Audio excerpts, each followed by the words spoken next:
강제동원 생존 피해자 1명과 유족 10명이 정부의 제3자 변제안에 따라 판결금을 받았습니다. 대위 변제로 받은 거죠.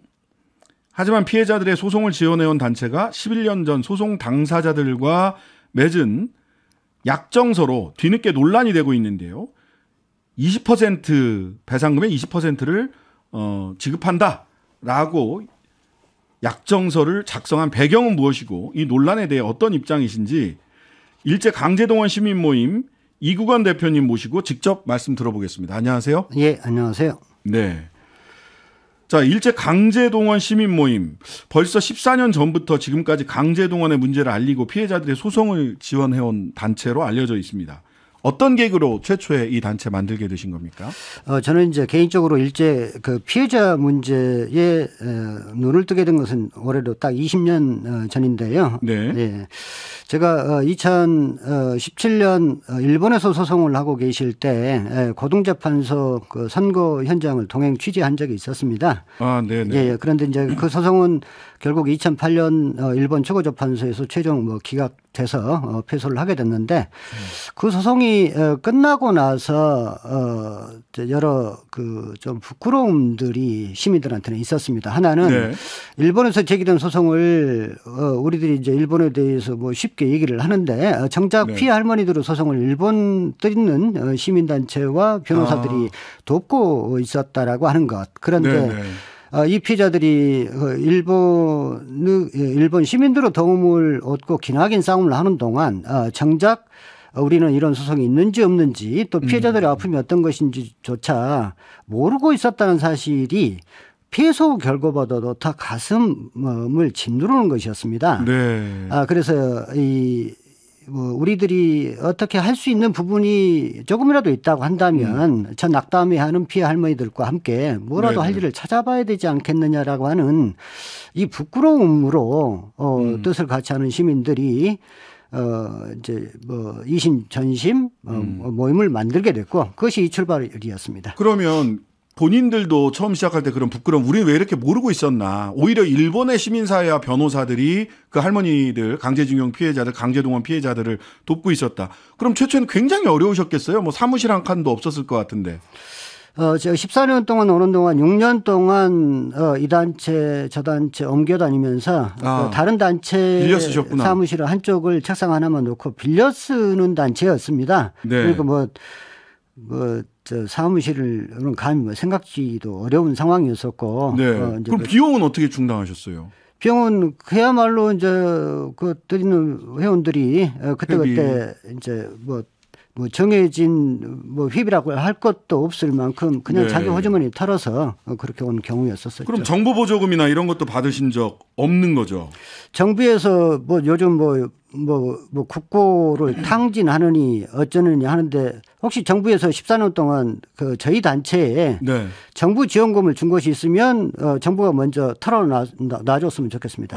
단 1원 한 푼 받은 적이 없습니다. 예. 만약에 지원한 것이 있으면 정부가 지금이라도 그 내역을 밝혀주시면 될 것 같습니다. 받은 적이 없는데 내역이 준 내역이 있을까 싶은데.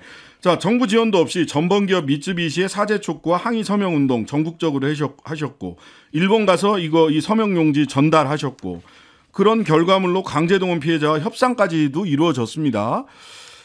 어떻게 보면 정부가 해야 할 일을 해오신 거 아닌가요? 정부가 일을 안 하니까 저희들이 했었죠. 네.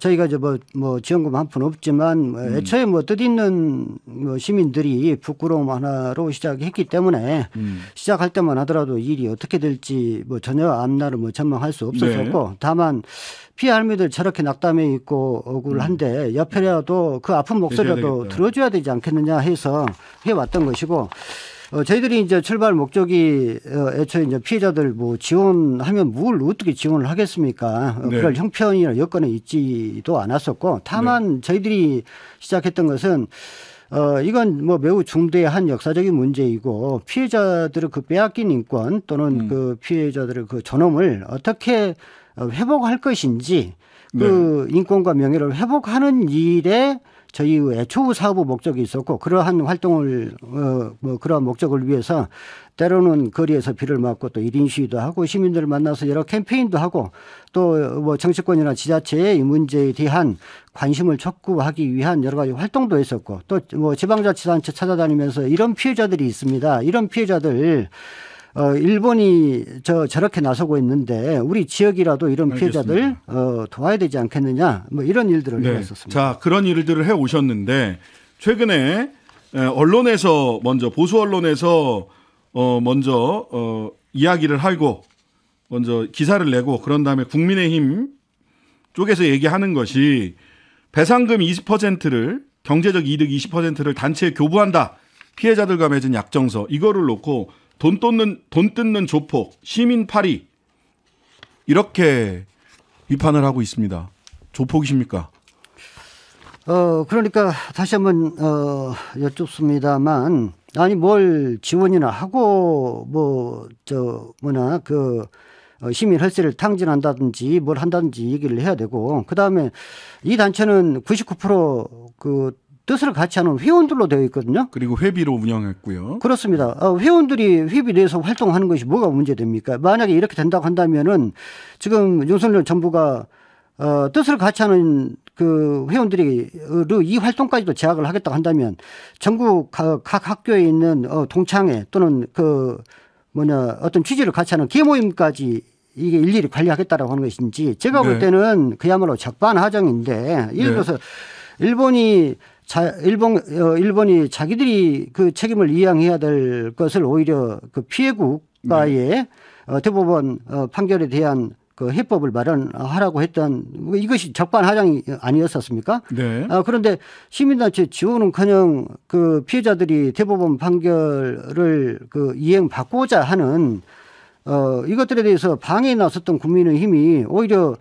피해자들 곁에서 그 동고동락하면서 비 맞고 눈 맞아가면서 손을 잡았던 시민단체를 정상화하겠다라고 하는데 정상화해야 될 것은 그 굴욕 또 글정외교 얘기를 듣고 있는 이 외교를 정상화하는 특위를 구성해야지 무슨 자신의 잘못은 바라보지 않고 오히려 피해자들 곁에 섰던 시민단체를 정상화하겠다는 것이 이게 말이 되는지. 예, 대표님.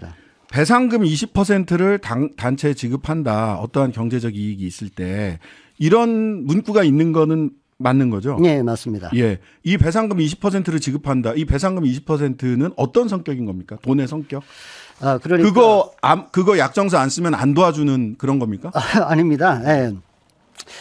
변호사들이 2012년 광주지방법원에 소송을 제기할 당시에 피해자들을 모르던 상태에서 소송할 때 그 변호사님들이 원고 할머니들을 본 것이 아니라 이 변호사님들은 소송이라고 하는 것을 생각조차 못할 시기인 2009년도 단체가 만들어질 무렵에 단체가 원고와 변호사들을 연결한 것이 아니라 피해자들과 함께 당시 미쓰비시 자동차 전시장 앞에서 1인 시위를 하고 있었을 때 변호사님들이 스스로 이러한 지역의 피해자들이 계시는데 피해자의 목소리를 들어야 된다라고 해가지고 변호사님들이 먼저 왔던 것입니다. 그러니까 지금 말씀은 이거는 일반적으로 변호사들이 받는 성공보수의 성격이 아니다라는 전혀 말씀하시는 아닙니다. 거죠. 예. 변호사들은 무료로 지금 하고 있는 것으로 저는 알고 있는데 맞죠? 네, 맞습니다. 예, 그러면은 때조차 반 적이 없습니다. 이 배상금 20%는 그분들이 자의로 작성을 하신 거고 이 배상금의 20%는 받아서 어떻게 쓰셨어요?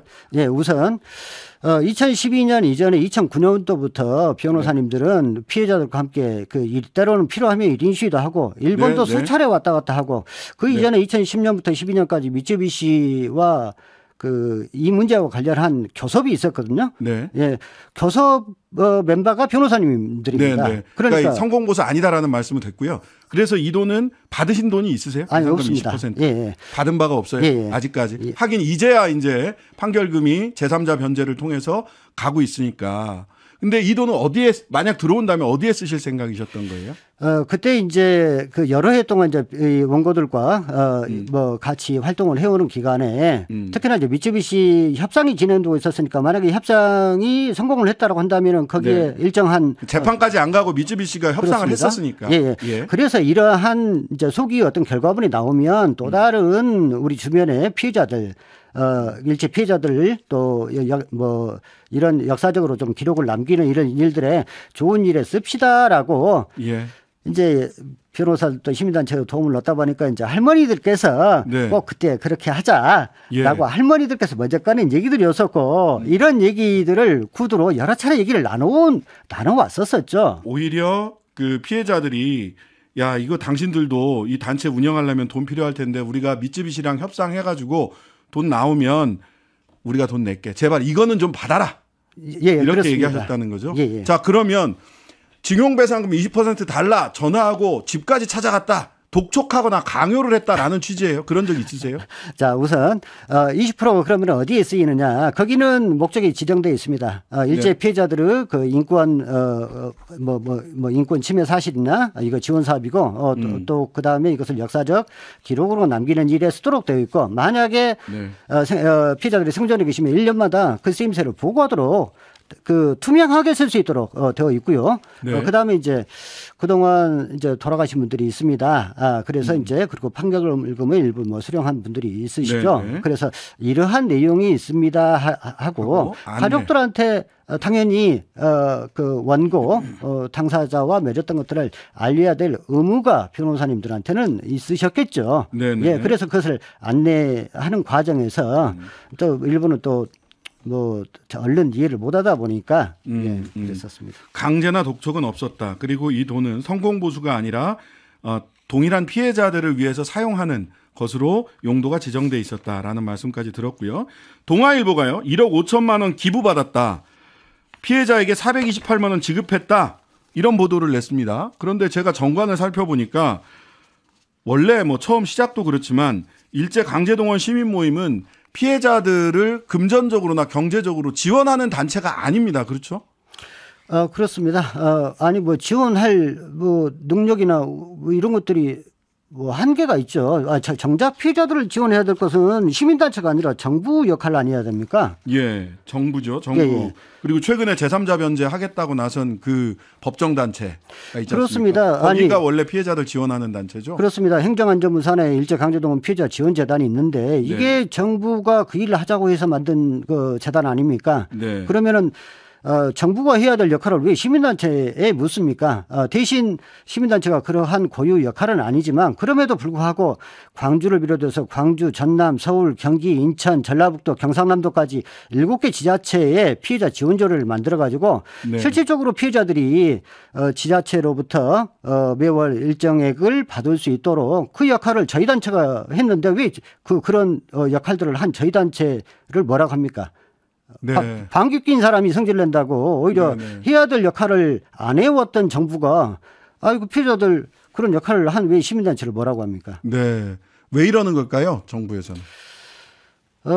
저는 이제 정부가 그렇지 않아도 제3자 변제라고 하는 그야말로 대법원 판결 취지를 스스로 무너뜨리고 또 헌법마저도 부정하고 가해자의 책임을 면제시켜주고 피해국이 이런 것에 대한 국민적 지금 비판이 지금 대단하지 않습니까? 그러니까 이제 속이 구린 사람이 오히려 지금 이런 상황들을 모면해 보기 위해서 오히려 지금 상황을 탈피하고자 하는 궁색한 지금 변명결을 찾고자 하는 것 아닌가 싶습니다. 네, 오늘 말씀 여기까지 듣겠습니다. 지금까지 일제 강제동원 시민 모임 이국언 대표님이었습니다. 감사합니다. 예, 감사합니다.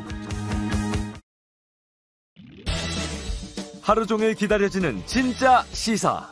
평일 저녁 6시 5분 신장식의 뉴스 하이킥.